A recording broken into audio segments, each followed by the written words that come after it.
Hello folks, and welcome to episode 15 of the plugdata course for beginners. Today I'll be showing you all possible ways you can play back your samples. So the easiest solution is to run plugdata-fx, so the plugdata version that runs as an audio plugin inside your DAW. Then inside the track, you can load your sample, and in an empty canvas, you can add the ADC object, which stands for analog to digital conversion. This will grab your sound card input.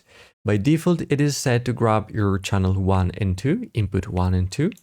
In case you want to change the input channels, you can write them as arguments here.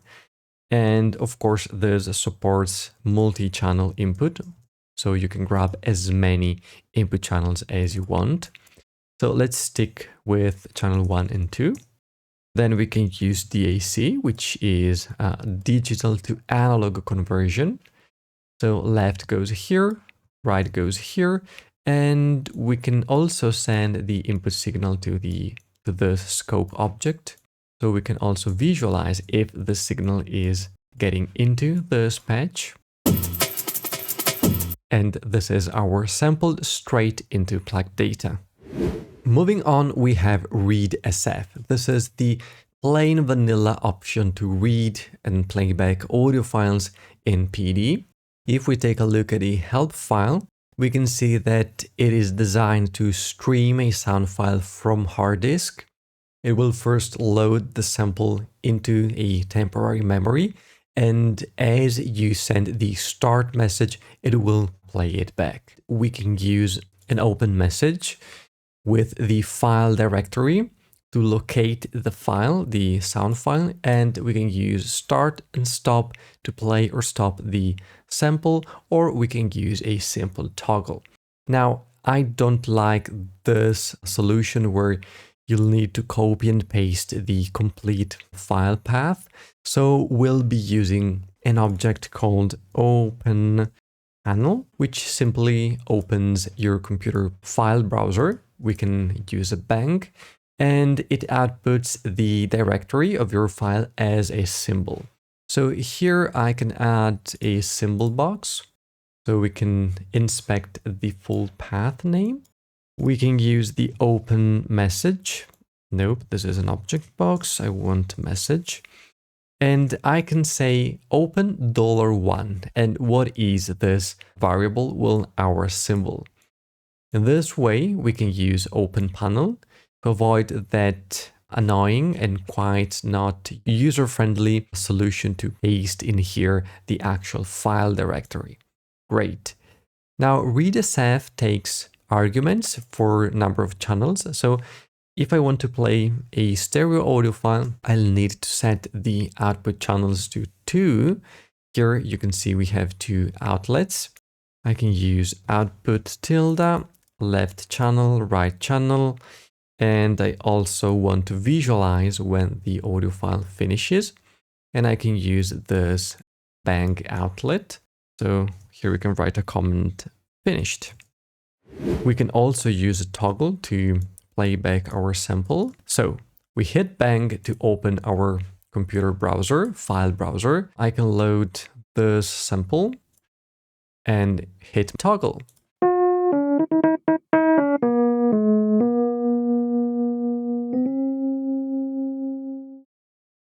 Finished.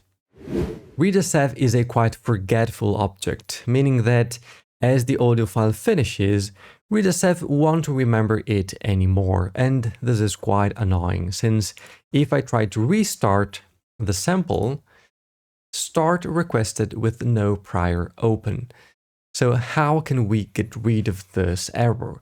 Well, we could re-choose the file and restart, but this is not handy. So we can get rid of this symbol box, and we can use the symbol object to simply store the file path as a symbol in here. Then we can disconnect this toggle and we can use a trigger, float bang. And we first want to bang our symbol. so that we can send the file path to the open message. So we first send the open message, and then we can send the toggle state to readsf. So here we can choose a different sample like this. We can clear the console, and if I play it,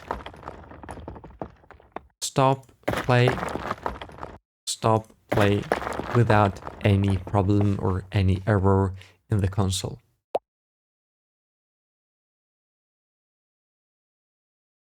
In case you want to delay this toggle value to readsf, you can use type, which is a super handy object that delays an entire sequence of data. So we can write delay 50 milliseconds, and we can insert it here in between. In this way, as we hit toggle, it will first send the open message, and 50 milliseconds later, it will send the toggle state to readsf. Great. I know readsf might be overcomplicated, since there are a lot of things that you have to keep in mind to make it work properly. Here I have an alternative for you, a much easier alternative, that is player tilde. This object is part of the else library, and as we can read from the help file, it is an abstraction. So if you're watching this course chronologically, you already know what an abstraction is. And it is based on soundfiler and tabplayer. There's also play.file, but I recommend you to use player since you also have speed control. So you can change the playback speed of your sample, while play.file doesn't give you that option. Now let's load an audio file with player tilde. First of all, I want to specify the number of channels. So I want to play a stereo audio file. Now we have these two outlets. The cool thing about this object is that you don't need to provide the open message with the file path. So you don't have to use openpanel and everything we've seen in the previous example. But you simply click on this object and it will automatically open the file browser for you. So I can select this file. Easy. Now let's add a few controls. I want to change the playback speed, so I can use the speed message with the $1, and I can use knob in the range 50 to 100. The speed control works in percentage, so 50% is half speed, 100% is normal playback speed. And I also want this player to loop, so loop 1, maybe inside the message box. Thank you. Great. So we can loop, and we can use this toggle to start and stop our player. So this should be half speed. Yep. Let's close this console.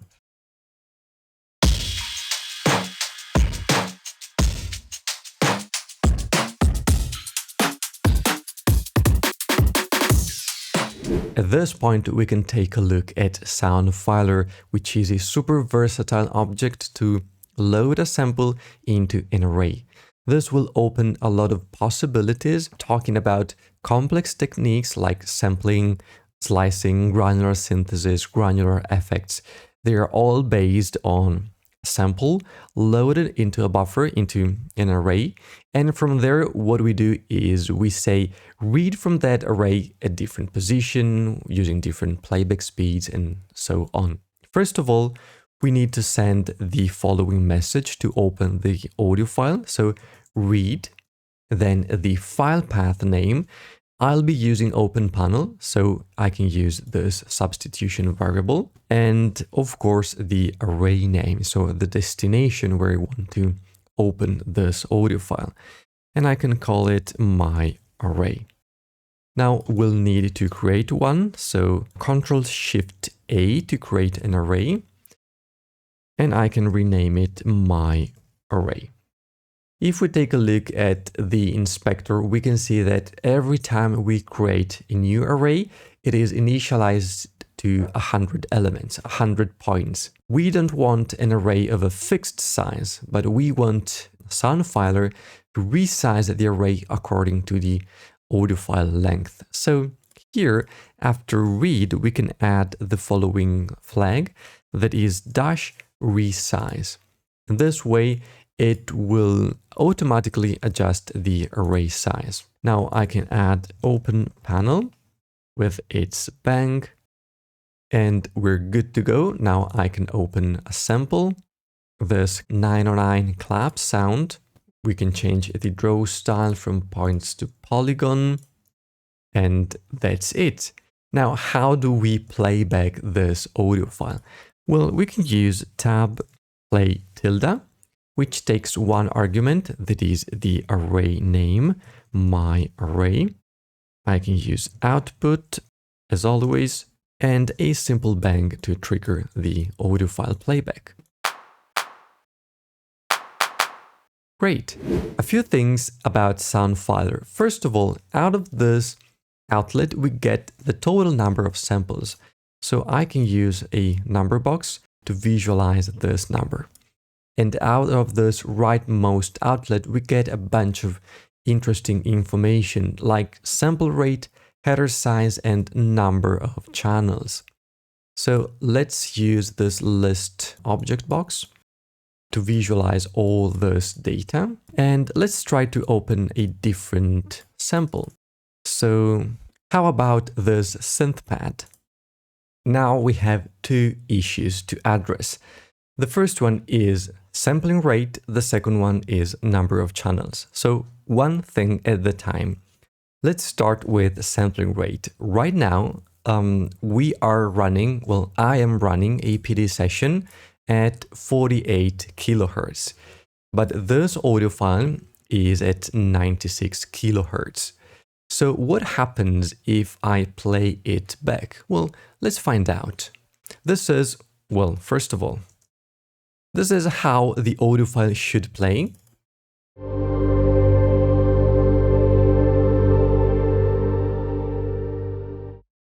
And this is how it sounds from PD.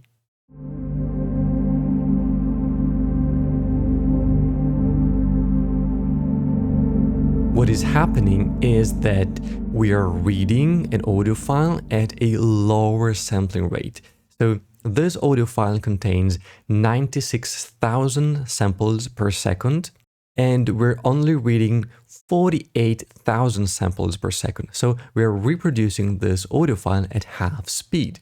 Right now, with tabplay, there's no way for us to reproduce this sample at its original playback speed.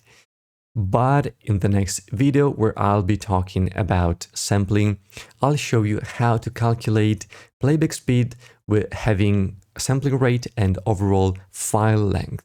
Right now, the easiest solution is to use player tilde. We already know how to use it. Player tilde has an interesting function. So PD example. Player has a way of knowing the sample rate of the file and adjust the reading speed accordingly. This should be your go-to choice when reading audio files. The first problem has gone, relatively gone. Second one, this audio file is a stereo file, but I'm using one array only. And if we take a look at tabplay here, well, I have one outlet only, and there's no way for me to add extra outlets. If we take a look at the help file here, we have this subpatch PD multi-channel. We can see that tabplay can though read from two or multiple arrays. In this way, what I can do is I can load the sample into two separate channels and then use tabplay with two arguments, one for array dedicated to channel left and one for the array dedicated to channel right. Here I can delete this array and I can make two arrays. The first one can be left, the second one can be right. Here I want to read, resize the file path and I want to load that sample, that stereo sample, into array left and right. Then tabplay should read from left and right array. We can get rid of this console. We can also close these help files that might generate some errors. Great. Now let's load the same sample. So dramatic ambient synth pad.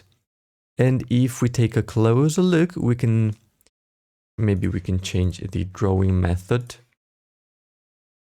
Great. So we can see that they are different. So soundfiler loaded the two channels correctly. Now I can insert snake tilde. As we can read here, combines mono signals into multi-channel signal.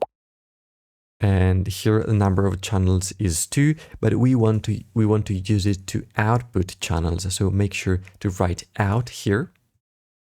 If we look carefully, we can see that the tabplay outlet is generating a stereo audio file since it's reading from array left and right simultaneously. So it's generating this stereo signal, which effectively is a multi-channel signal. We want to extract individual channels, so make sure to use the out argument.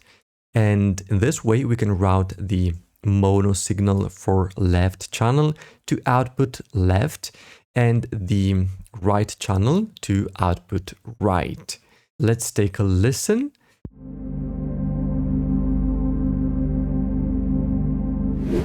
This is more than enough concerning audiophile playback, so I encourage you to experiment with all these techniques and have fun using your own samples in plugdata. Now, how about writing some audio into an array or simply saving your performance as an audio file on your computer? So let's start with writing something into an array. Here I made this array of size 48,000, so this will contain 1 second of audio, and we can use tabwrite tilde. We can set the table name, that is my array, and I can use start to start recording and stop to stop recording. Now I could do something like this, so I can use a bang that goes straight to the start message, then a delay of 1000 milliseconds so that the stop message arrives exactly 1 second after the start one. This is my random patch I made. We need to route its outlet, so the audio signal, into tabwrite. We can turn it on and hit record. Now I can stop it. As we can see here, this is our random synth recorded into my array. And we can use tabplay tilde my array to play back this audio. Let's take a listen.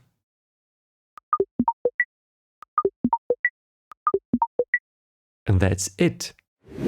Saving an audio file on your computer is super simple. You'll just need to use writesf tilde, which takes 3 messages. The first one is open, and with the open message, you can choose the file name. So here I can write test01, and then make sure to add the file format. So .wav or .aiff. And I think there are other file formats, like CAF or SND. I've personally never used these two file formats, so I'll stick with a pretty standard WAV file. Now, when you send the open message to writesf, it will create an empty audio file in the same folder where you saved your patch. So make sure to save your patch first and then use writesf to save your audio files. Otherwise, some errors might appear in the console. let's hit open. Then we can use start to start recording and stop to stop recording. Now, if we move inside our folder, we can see the audio file test01, but this is an empty audio file. Now we can take the audio signal, send it to writesf, maybe turn on the synth, hit start, then we can stop, and here we have it. Now, in case you want to record a stereo audio file or multi-channel, simply add the number of channels as creation arguments. In this way, writesf will add the corresponding number of inlets, as we can see here, 1 and 2. Now, let's say that you want to save your audio file in a specific folder. You could use the savepanel object. This will open your file browser, so you can use a bank. It's similar to openpanel, but with this object, you can save an audio file. It outputs a symbol that we can send to a message that says open $1. Now, I don't know why this object is not working on my Windows machine, but on the macOS operating system, it works just fine. Maybe it's a bug, I have no idea. Anyway, it should work for you. You'll just need to hit bank. In this way, you can save your audio file. This is test02.wav. Again, make sure to add the file format, save, and then you can turn on your audio source and hit start. Now, as I told you before, this gives me an error. I think this is a bug or something related to Windows. Anyway, savepanel is also a good solution if it works. And this is everything you need to know to start using samples in plugdata. Now, if you're still here watching this video, well, I have a gift for you. This is a 15% discount code for my Patreon page, precisely the Sound Alchemist tire. It will expire in 6 months, so you have time until December 2025 to use it. And on my Patreon page, you'll get access to a bunch of interesting projects from synthesizers and drum machines, experimental stuff, all made in plugdata/pure data. So they are great resources if you want to learn how to build your own audio tools. And of course, don't miss the dedicated videos of this series where I dive deeper into some topics like FM, RM, amplitude modulation. Thank you so much for watching, and I'll see you in the next video. Ciao, ciao.